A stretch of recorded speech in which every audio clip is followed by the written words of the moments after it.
Welcome to Spotlight Series number 5 with Miss Keliesha Carter. Keliesha, how are you doing? Hello, I'm doing great actually. How are you? I'm phenomenal. You're feeling great because you had a delayed flight in Houston and now you're back in Tampa safe and sound. So, Listen, and nothing back like home, nothing like being home. So I'm just happy to be in my space, in my bed, in my shower. So it's good to be home. I hear you. Because you're doing a lot. I mean, you are speaking at events, you're going to events, you're hosting meetups, you're raising money, you're doing webinars, you're active on social media. So you got the whole repertoire of things going on, which is great to see. And the value that I've seen you provide is really just kind of without question. So I'm really excited to get you on and kind of just talk about some raising money things, which I'm still pretty green in, to be honest, as well. So I'm excited to dig into it a little bit. But real quick, what would you say the number one misconception about raising capital is in real estate? That's a good question. Wow, I've never gotten that question before. But I would say it's everyone think that it's hard. And I think they would think that it's hard because it has a lot to do with your thoughts on money, of thinking you don't know anyone with money, you don't know anyone sitting on $2 million or $500,000. And I think a lot of people just think it's the hardest thing to do. And that was me as well. That is also me sometimes when I need to raise a certain amount of money. But what I've understood now is that if I need to raise 500,000, yes, it would be great to find one person with 500,000, but you can find multiple people with a 500,000. So it's now training your brain to think it's not finding one person with the total amount of money that you're raising, but it's finding multiple people to raise that total amount. And once you do it, you're going to be like, oh, that wasn't so bad. That was easy. I was just overthinking it. Yeah. I mean, so much of it is mindset, no matter what you're doing, but it kind of goes around this theme or idea of raising your thermostat. It seems like this scary kind of, boogeyman under the bed because you've never done it. But say you've only ever raised $20,000 and then you're like, oh, how could I ever raise $100,000? That'd be crazy. And then you do it enough times and then it's just normal. But I feel like that's just part of growth of anything you're doing, is living in that uncomfortability. And that's how you you level up. But I love that it's really just a mindset thing is the biggest hurdle thing. And then like you have to really continuously be working on that, because it's just as you just want to get your first raise, right? So when I just started, I thought $50,000 for me, with my background from coming from Jamaica, like $50,000 US is a lot of money. So when I found one person who just gave me $50,000, I was like, wait, what? Just like that. And then I was like, okay, that means I can raise $100,000. I can get that from one person. I can get that from two person. So as you said, like the more you keep doing it, the more you realize that, oh, it's not hard. It's really, how can I get creative with raising this total amount of money that I really need? Yeah, that is phenomenal. Yeah. And do you think that imposter syndrome, just kind of going on mindset here, do you think imposter syndrome is always something that you kind of have to deal with? Because if you're always going to be leveling up, you're always kind of playing in that level ahead where you don't feel like you're capable of being, Yeah. Oh, 100%. And I still face that. I remember a couple months ago when I really started taking capital raising seriously. And I was like, I'm not an expert, and people are calling me an expert, but I'm like, in the back of my head, I haven't done this, I haven't done that. And I was like, I struggle a lot with imposter syndrome. And I'm like, how can I get rid of it? So I always focus on getting rid of imposter syndrome, only to find out that you will never get rid of it. Because as you said, each level that you get to, you're gonna face it. It's really, what do you do in that moment to kind of deal with that imposter syndrome? So for me, it's really looking back how far I've come, to be like, you have done X, Y, Z to get here. And this is why people will consider you to be an expert, because you have done this. Like, try to find all the things that you have accomplished in that field and give yourself grace, give yourself credibility, give yourself a pat on the shoulder that you have earned this to where you have come this far. So, but you will always freaking face imposter syndrome, because I face it. 1000%. 1000. Yeah. It's just, and it's having a certain level of confidence and courage, right? Courage Yeah. isn't not having fear. Courage is feeling the fear and doing it anyways. So despite the uncomfortability and the fear, you're leveling up and you're pushing yourself and doing those things. And community probably plays a big role in that as well. The people that you're around, if you're around people that are a level above you, it seems more normal and they kind of pull you up. So no, and having that coach or even that mentor that you can go to, and I think that helped me a lot as well, because I was able to go to different coaches and I'm like, hey, I'm experiencing this right now. Like, is this normal? Like, why am I facing this? What can I do to get rid of this? And for them to tell me, like, Kelicia, like, no matter what stage you're at, you're gonna face it. It's a part of growing. And it took me a while to really get that. But having that person that you can always go to and really share what you're struggling with that can guide you as well is super important. absolutely. I couldn't agree more. I'm so glad that we started out with mindset. I love talking about mindset. Same. Getting into your story though, give us kind of the 1-2 on how you've gotten to where you are today.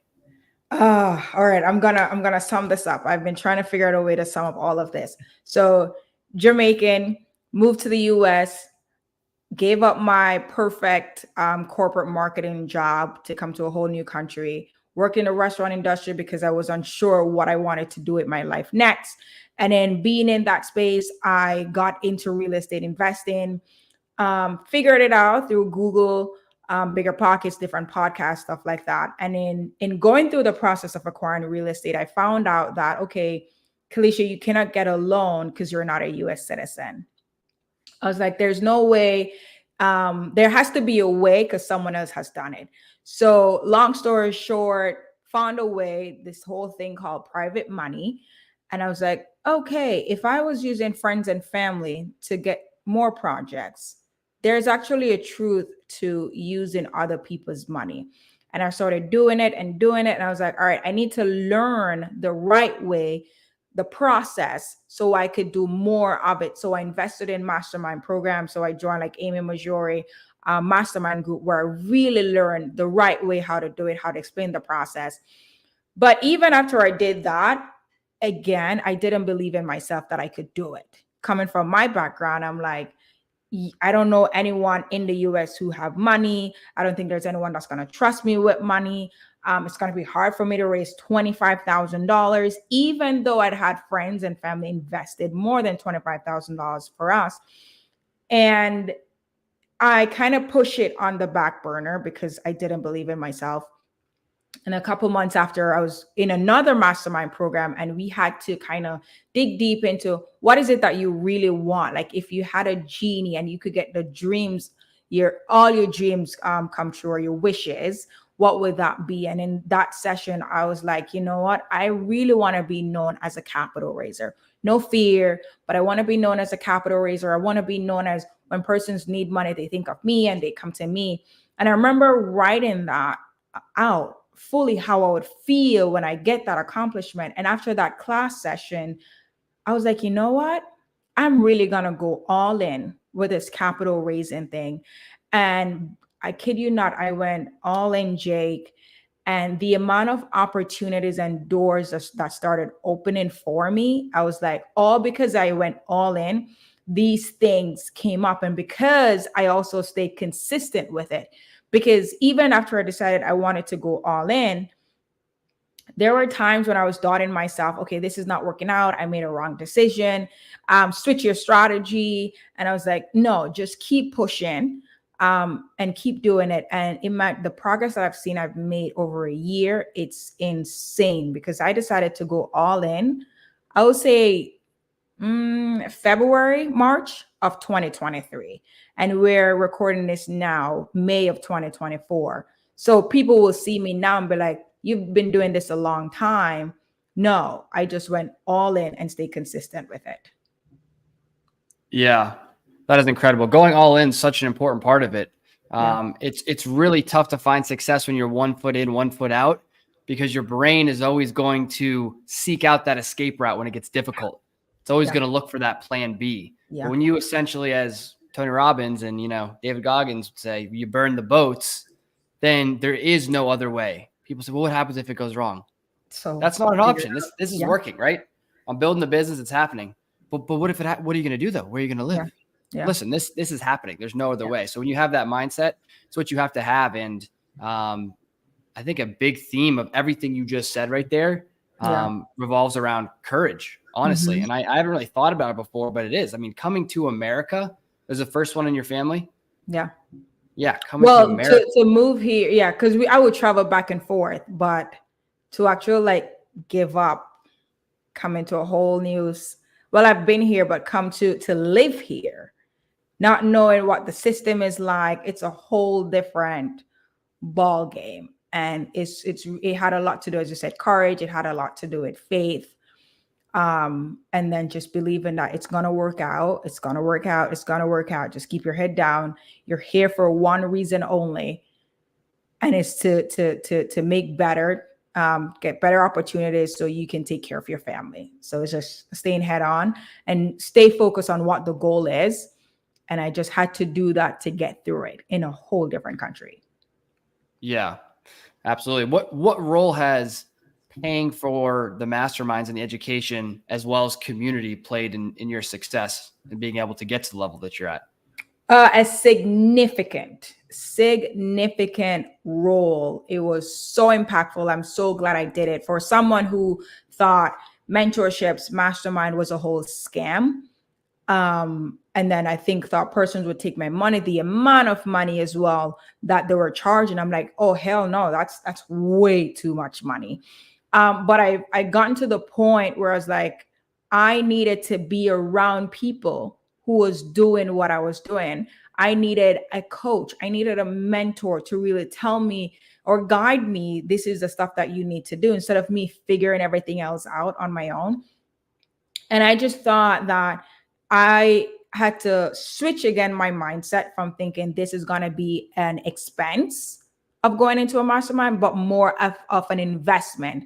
So I would use this scenario, but like when I wanted to go to college to get my degree, I didn't view college as an expense. It was an investment to get a better education. So I had the same viewpoint. And this is how I literally convinced myself to join the mastermind program. Kelicia, in order for you to learn XYZ, think about it, it's college. This is going to be an investment. You have to pay a tuition to get in and learn and be around a community. And I think once I kind of like start training my brain that this is how I have to think, this is going to be an investment, I just started going in on mastermind. I think I've joined three mastermind in less than a year. So 3 mastermind in less than a year, that's valued over like $25,000 to $30,000. Yeah. And I keep joining. Every time I'm like, no more mastermind, I'm done. Something pops up, because at that stage in my life where I need help, I was like, yeah, I need a coach. Let's join another mastermind. And I know I'm going to join way more mastermind after this too. Listen to me. If you are not around people who are paying for education and masterminds, then you're not around the right people. I'm telling you, because the people who don't understand that, they just remain at the same level. Like there's so many people out there who won't even spend $1,000 for anything. They'd be like, that is a waste of money. I can do it for free on YouTube. I can do it for free on YouTube, and it'll take me a year, but it's worth it. It's just such a backwards mindset. But it is. And you're gonna have friends. I had friends who, when I told them how much money I paid on one mastermind, they're like, you did what? And I was like, yeah.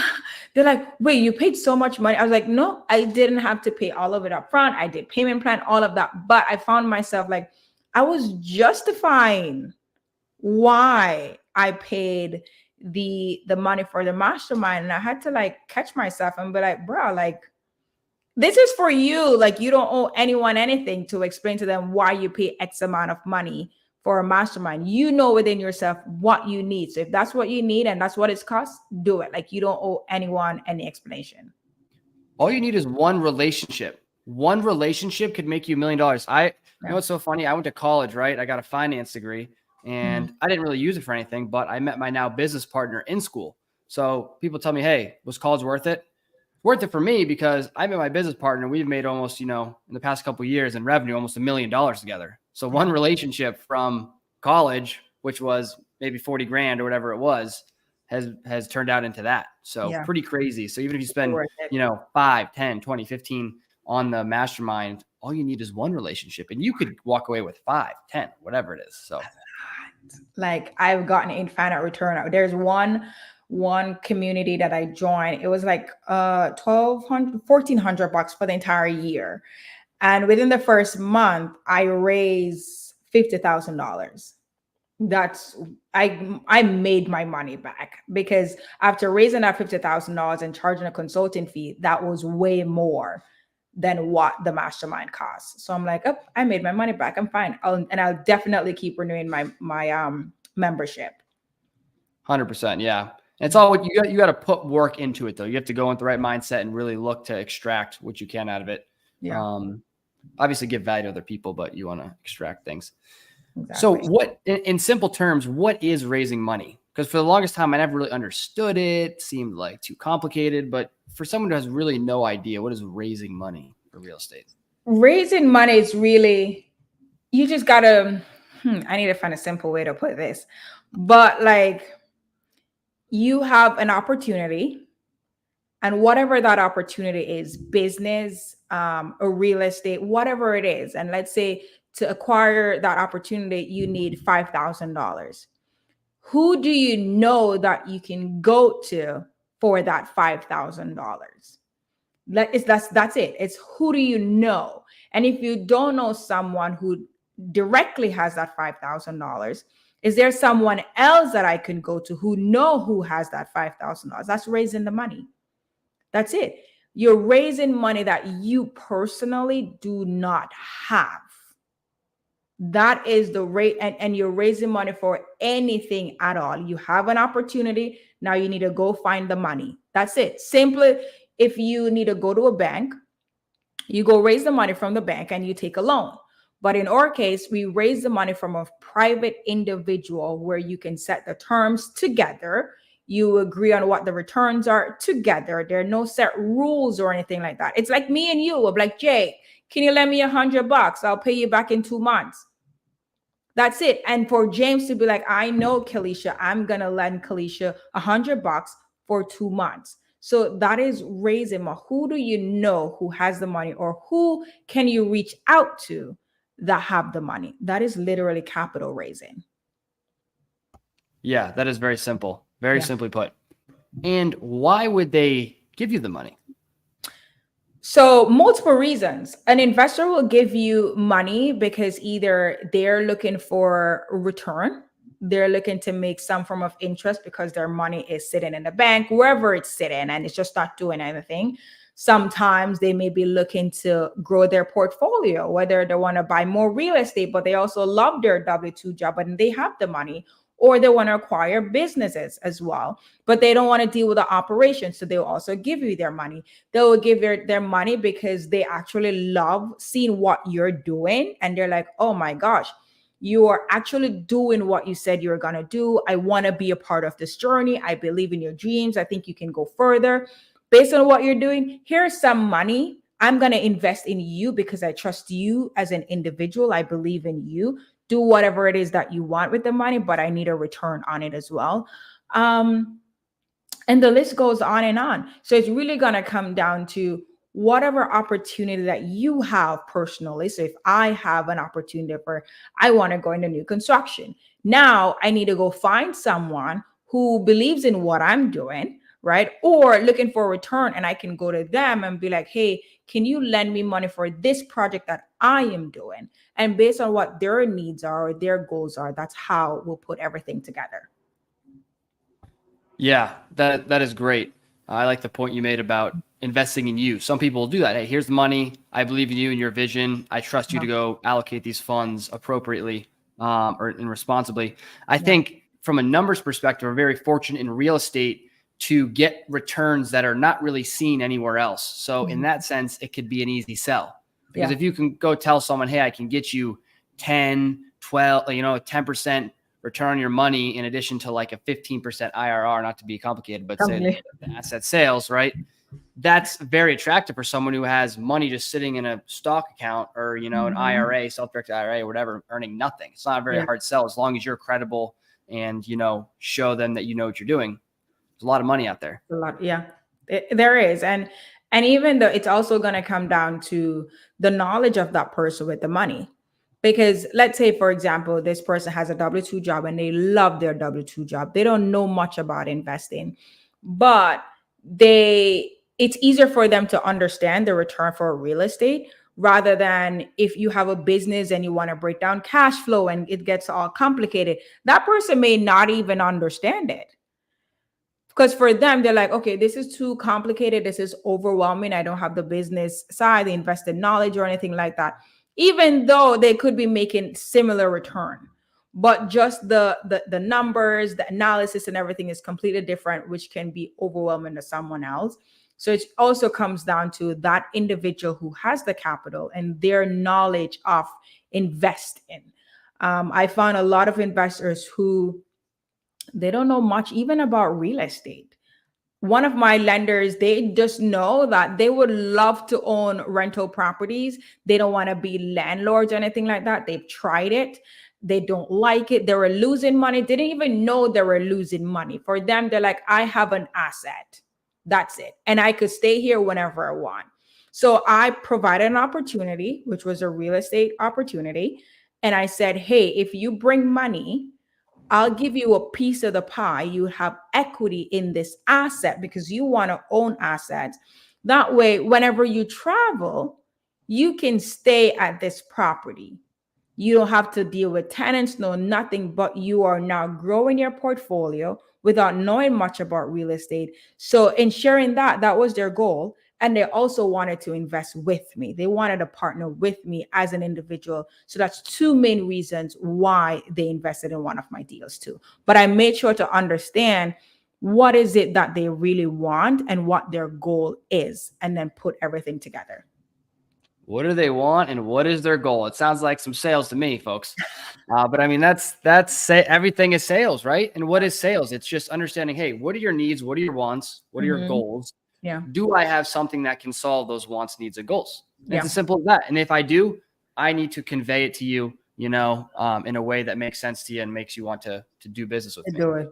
It's crazy as you mentioned sales too, because I hated sales. I was like, I don't want to learn sales or anything like that. I don't want to sell anyone anything.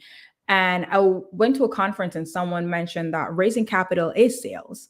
And the way how they broke it down, I'm like, man, I really got to put more effort into learning about sales, learning how to negotiate, learning how to understand what is it that the person need. And as you said, like every single thing is about selling. The moment you really like come to terms with that, you'll put more effort into learning about sales, the strategies, the process, negotiation, persuasion skills. All those things come in hand when you need to raise private capital. Absolutely. Yeah. Understanding their goals, right? I think sales is a positive thing though. I mean, it's like the old school salesman has a really bad or negative connotation, but sales is ultimately about providing a solution to someone, or you're enhancing someone's life, right? And inherently, I think human beings, we don't like to make decisions. So it's tough to make those decisions. So it's like, hey, understand their goals. If this can improve their life, you're doing them a service, like you're impacting their life positively. You just have to get them to realize it is good for them, Exactly. in that way, which makes it exciting. Yeah. So what does the raising capital business model look like? I'm kind of curious of that. So like, what kind of team do you have around you? What systems and processes do you use? What does a fully functioning business look like? So the approach with our model is mainly connecting, being a matchmaker with investors and persons who have the capital. So if Jake, as an investor, you want capital, then you will come to my team for that capital. So that's a service that we provide. And in addition is we go through a whole process. So we vet the deal as if it's our own. So we use the same criteria as if when we're buying our own deals.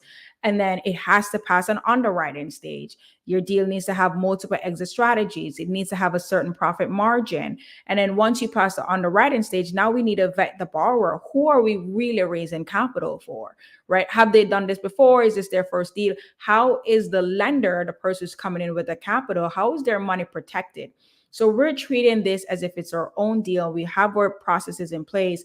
And that's why our lenders believe in us so much, because we go through such a thorough due diligence process, and they trust that we've vetted the deal, we vetted the borrower, and we're presenting them an opportunity where it's clean, it has multiple exit strategies, their money is protected, and there are multiple ways for them to get their money back.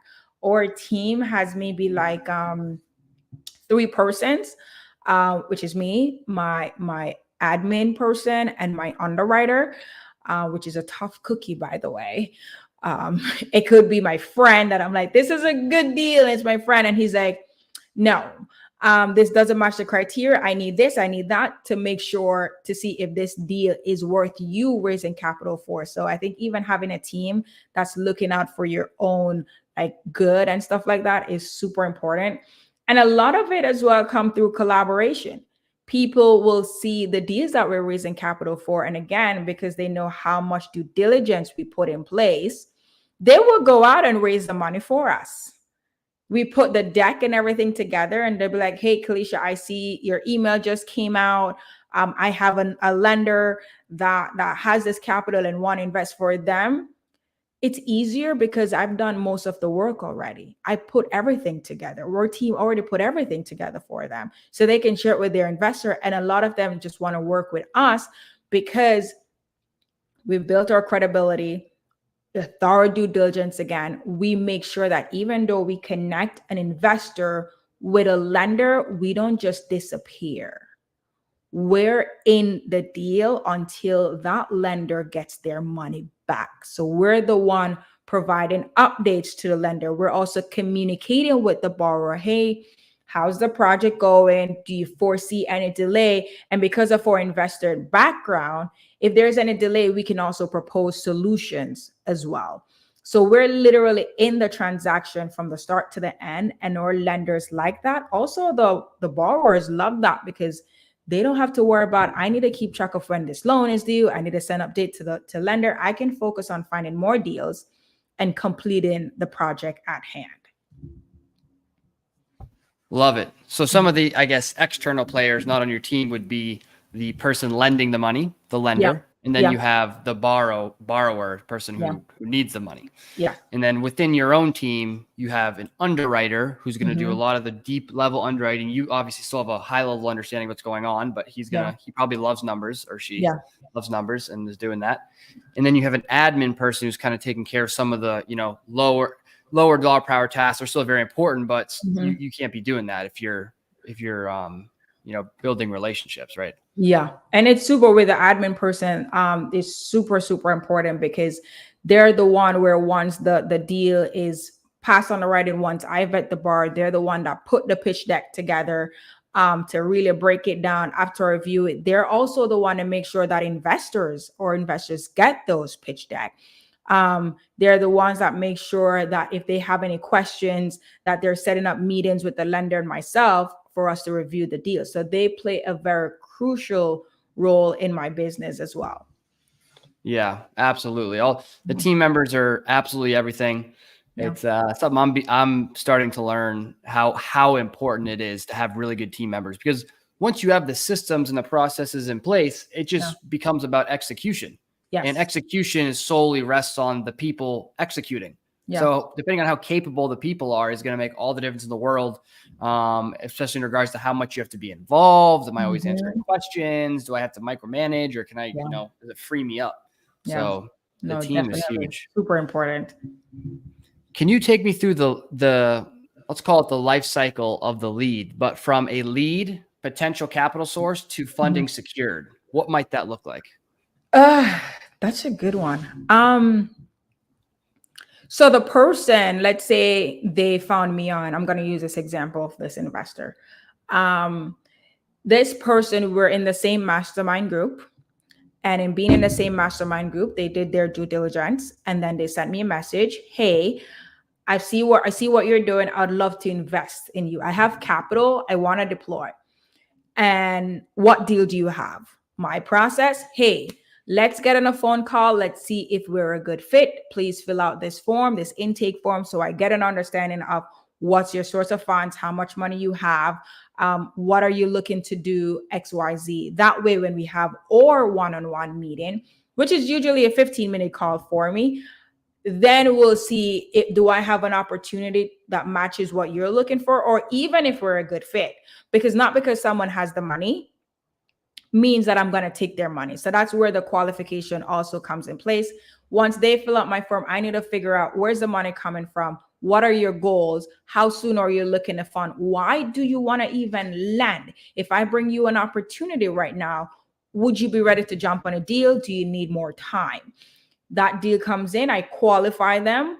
Once they're qualified, now it's for us to go and find an opportunity which is a deal that matches what their investment is. So if that investor has $50,000, they're looking to lend for 6 to 12 months, and they're looking for X return, I need to go find an opportunity, right, that matches that criteria. Now, not saying I need to go find a deal that matches the exact 50,000 or 6 to 12 months, 12% or 10% return. If I can find something close to it, then I will also present it to that lender as well. Make sure that it passed underwriting, of course, and everything is good. Once that is done, and they're like, Kelicia, this is a deal that we want to do. The next step is that we organize everything with the paperwork. So we coordinate things with title or closing attorney, whoever is drafting the paperwork. From there, once paperwork is good, we'll inform the lender, paperwork is good. The next step, you need to wire the funds, and here's the title company or closing attorney info, wire the funds. Bam, done. Once they wire the funds, our job is to confirm with title. You got the wire? Yes. Can you send us the closing documents, a physical, not the physical, a soft copy, the signed one, so we can send it to our lender?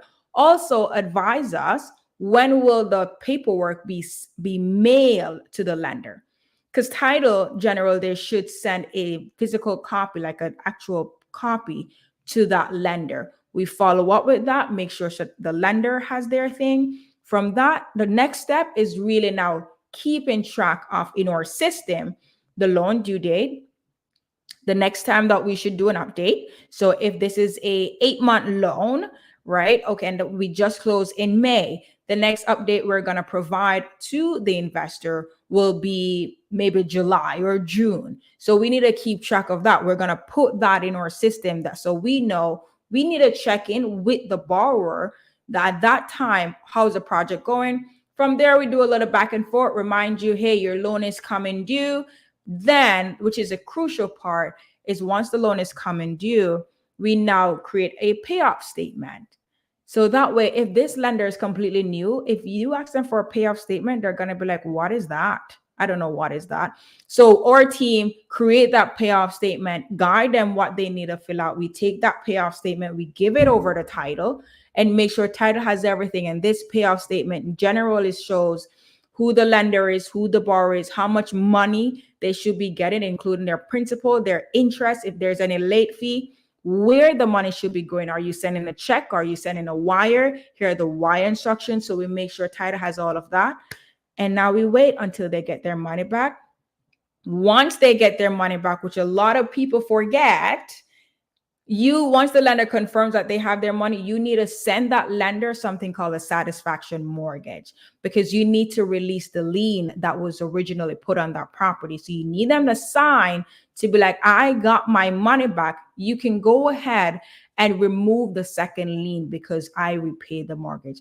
If you forget to get that satisfaction mortgage, you literally pay the lender and you still have a second lien on it. Yeah, a lot of investors forget to do that. That is phenomenal. I mean, that's straight from lead to closing, actually. Yeah. That is awesome. Yeah. So to funding secured, is essentially they're gonna go through the intake form, and then it's an underwriting process, a vetting process to their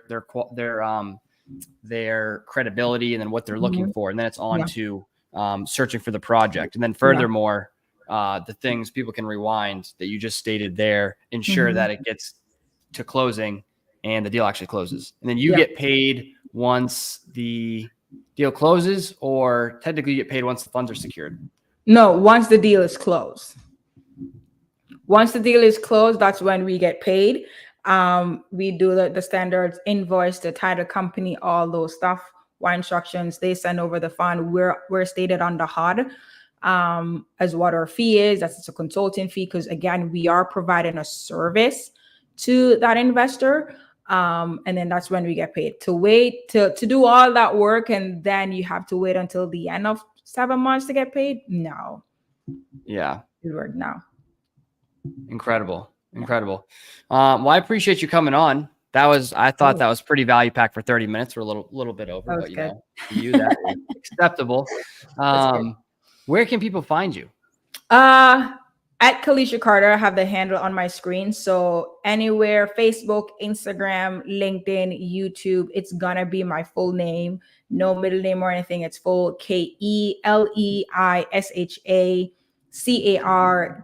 CARTER. And the best way to even message me is always gonna be on LinkedIn or Instagram, but I'm also active on Facebook as well. Beautiful. LinkedIn, Instagram, Facebook. Those are my favorite ones. Yeah. Lastly, to sign off here, what is the number one action step that someone needs to take today if they have no experience raising money and they want to get started? Go tell someone what you're doing. And what I mean is, if you have done a deal, if you have if you wholesale a deal, if you flipped, if you have a rental, go tell somebody. Could be a friend or family. Hey, this is what I'm doing and this is what I'm looking to do. Just start planting that seed. Even on your Facebook, maybe you recently closed a transaction or you went to a conference or a meetup or something. Post that as well on your LinkedIn. Go post it on your Facebook. You need to start letting persons know what you're doing, because they're now start planting the seed of raising capital. So that way, if you go to an individual that, hey, I have this opportunity, I need this money, they're going to see that you have been doing this. Even for a month or two, you have been consistent with doing this. And this is not just out of the blue. You got up this morning that you want $50,000 for a project. Get loud on social media, folks. Can't do business with people who have no idea what you do. Yeah. Can't be a ghost. But Kalicia, I appreciate you. I'll see you around. For everyone else, next time.